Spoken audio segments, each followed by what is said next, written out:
어느 날 회진을 도는데 한 환자가 내 가운을 잡고 애원했다. 선생님, 오늘 제발 집에 좀 갔다 올 수 있게 허락해 주세요. 사실 그녀는 폐암 말기 환자로 외출할 형편이 전혀 아니었다. 겨우 말리며 돌아섰는데 등 뒤에서 신락 같은 목소리가 들려왔다. 선생님, 아이들 반찬이 떨어져서 그래요. 제발 부탁드려요. 이건 그냥 하는 애원의 소리가 아니었다. 엄마라는 동물적인 본성의 절규였다. 뒤돌아보니 움푹 패인 눈에 눈물이 글썽거렸다.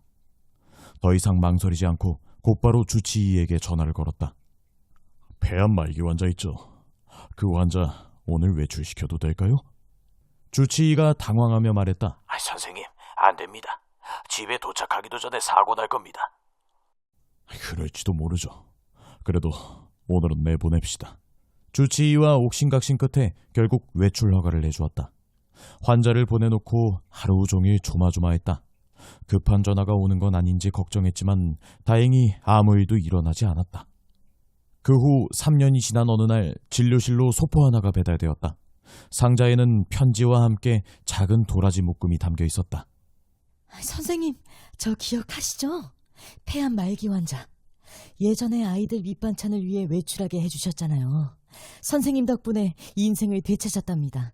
현재 저는 섬진강이 내려다 보이는 대청마루에서 이 글을 쓰고 있답니다. 낙조가 무척 아름답네요.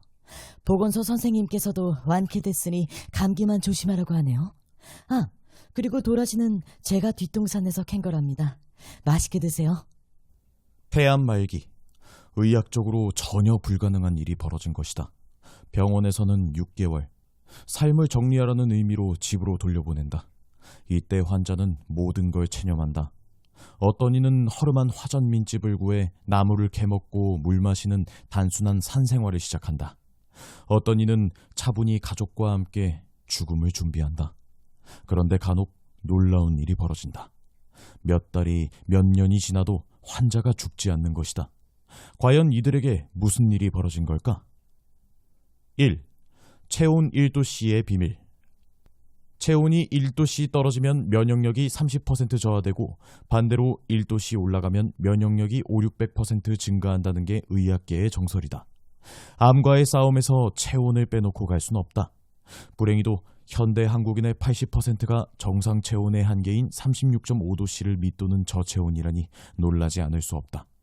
한국은 피로사회, 스트레스 사회다. 모두가 과열 상태다. 뇌에도 열이 난다. 그러니 찬 걸 찾을 수밖에 없다. 자연의학을 추구하는 치료기관에서는 찬물을 못 마시게 한다. 방에는 냉장고도 없다. 냉장고 물은 6도씨 이하다. 원시 인류는 이렇게 찬물을 마셔본 적이 없다. 마실 땐 잠시 속이 시원하지만 일단 37도씨 위장에 들어가면 전쟁이 시작된다. 위경련, 복통, 설사 등 여러 가지 문제가 발생한다. 옛날 우리 할머니들은 배가 아프다고 하면 따뜻한 방에 배를 깔고 누우라고 했다. 한여름에도 수건으로 배를 덮어줬다. 요즘 여름의 냉방은 치명적이다. 심지어 냉방병이라는 신종병이 생겨났다. 편안한 과학 문명에 달갑자는 선물이다. 한겨울에도 물은 모두 냉장고에 들어있다. 상온의 물을 찾을 수가 없다. 냉은 암에 치명적이다. 특히 여성은 냉에 아주 민감하다. 난자의 성숙에 무엇보다 따뜻함이 필요하다. 유방암이 많은 것도 유방이 외부 기온에 자주 노출되기 때문이다. 옷도 물론 따뜻하게 입어야겠지만 먹는 음식이나 음료도 따뜻하게 먹는 게 건강에 좋다. 심지어는 맥주나 와인을 데워 먹는 것도 있다. 2. 암과 스트레스의 상관관계. 짐승은 좋으면 하고 싫으면 안 한다. 당연히 스트레스도 없다. 하지만 인간은 다르다. 싫어도 해야 할 일이 많다. 이게 바로 스트레스다. 스트레스가 오래 쌓이면 뇌에 난조가 생긴다. 밥맛이 없고 설사가 난다. 여성의 경우 생리주기가 불규칙해지고 여드름이 튀어나온다. 모두 스트레스 초기 증상이다. 바람을 촉진하는 가장 중요한 요인은 단언컨대 스트레스다. 과로는 물론이고 누구에게도 털어놓을 수 없는 고민이 있거나 만성적으로 성이 나 있는 사람들은 강력한 암 환자 후보들이다. 암 환자들은 암 발생 전에 큰 스트레스를 겪고 있었다는 게 공통 소견이다. 스트레스를 받으면 혈관이 축소돼 말초 조직의 혈류가 감소하고 영양분 공급이 줄어든다. 이때 우리 몸은 암세포가 가장 좋아하는 저체온 저산소 상태가 된다. 3. 암세포 씨를 말리는 최고의 음식. 닭에 관한 다큐멘터리를 보고 매우 놀란 적이 있다. 병아리를 키우는 양계장에 24시간 불이 켜져 있었기 때문이다. 사육사는 다음과 같이 말했다. 양계장은 하루 종일 불을 켜놓아야 합니다. 그래야 병아리가 잠을 자질 않고 많이 먹는답니다. 끔찍했다. 살을 찌우기 위해 본능적인 잠까지 재우질 않다니. 이게 모두 인간을 위한 일이었다. 닭들은 생명으로 존재하는 것이 아닌 마치 공장에서 생산되는 완제품 같았다.